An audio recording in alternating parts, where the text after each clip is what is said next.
What does it take to be an advocate and to support someone with mental health issues who is battling or struggling with their mental health or mental illness? What does it take not only to be an advocate for them, but to also take care of yourself at the same time? Today on Leading Emotional Health.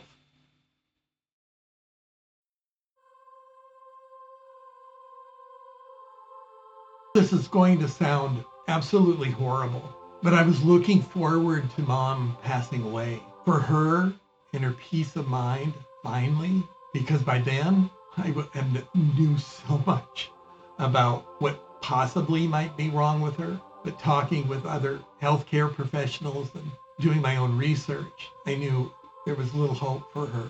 But I also was looking forward to a respite for myself and my family.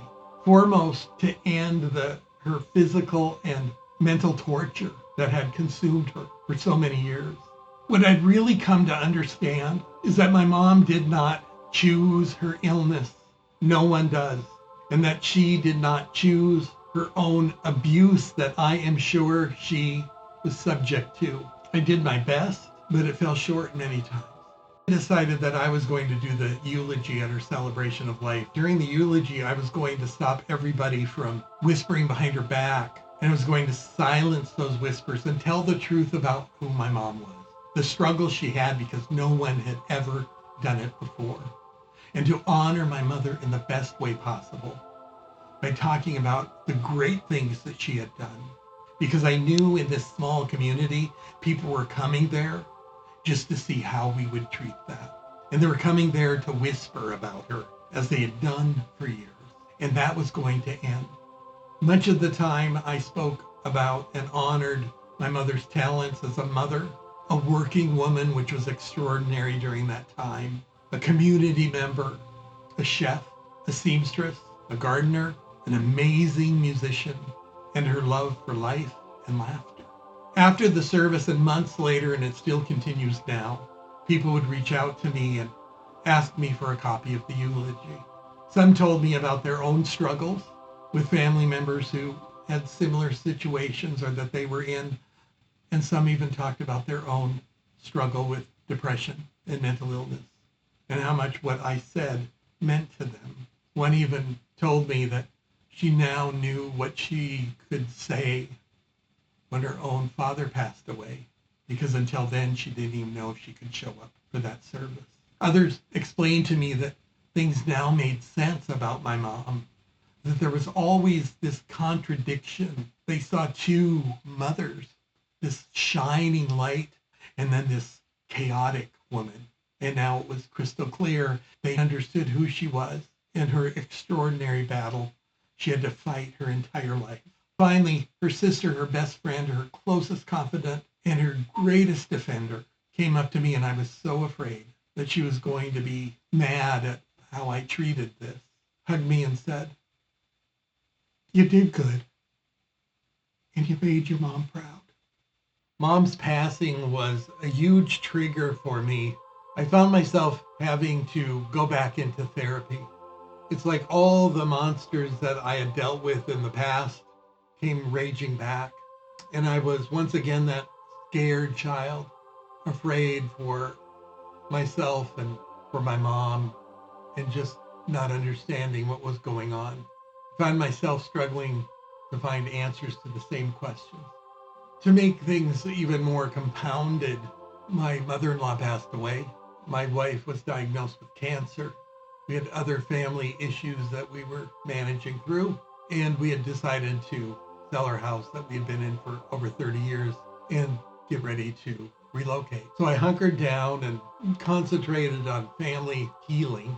And even that was hard because I was so emotionally unhealthy and really trying to battle back. So I did the work to figure out exactly what happened to my mom and to all those who surrounded her sizable orbit. In addition, I had to regain the discipline that regression oftentimes destroys.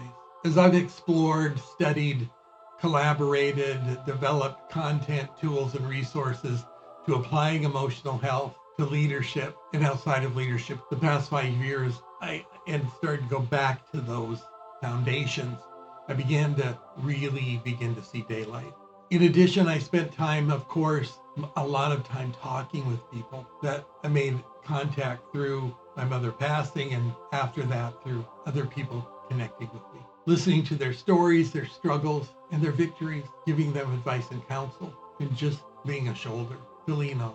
One individual encouraged me to share my mother's eulogy, which I have upon request. I started a book to document and record my journey on what it is like to live through and survive someone with mental illness. And that is raw and therapeutic. It's not only important to me, but to those that I love and to those who have similar experiences, with the intent is to learn from it and to help make sure that it doesn't happen to future generations.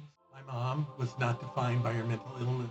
She was defined in how she raised her children, the values she instilled with us, and how to behave and treat other people. And all of those things are the lasting imprint that she left with us.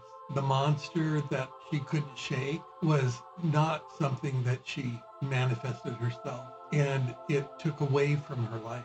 And fortunately, I have healed more than once from that experience, but it hasn't colored the love I had for my mom. And I actually probably have more gratitude for her because through this work, I understand how horribly terrorized her life was.